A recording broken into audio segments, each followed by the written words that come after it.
السلام عليكم، كي دايرين؟ لاباس عليكم؟ نتمنى تكونوا على خير وبخير.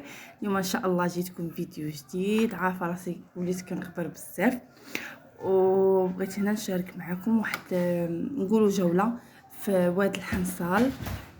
كاين في جماعه الشلالات. واحد الواد اللي هو زوين كبير بزاف.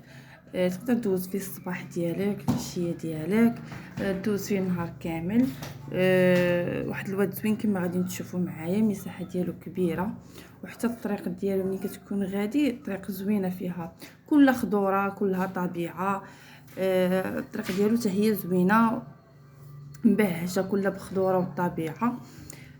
كنتمنى لا فيديو ديال اليوم ينال الاعجاب ديالكم، وما تبخلوش عليا بالاشتراك وباللايكات والتعاليق ديالكم.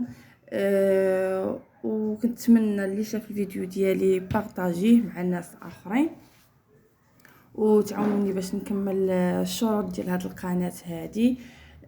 باقي ما كملتش الشروط اللي خصني نكمل، مازال ما كملتهمش. كنتمنى منكم تعاونوني وتبخلوش عليا بالاشتراك ديالكم، وكنتمنى تبقاو معايا الى نهايه الفيديو وتشوفوا الواد اللي هضرت لكم عليه.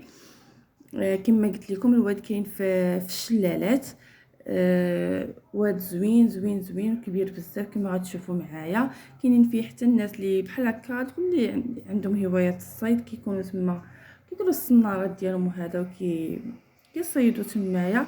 واد غزال زوين كما غتشوفوا معايا ان شاء الله في الفيديو.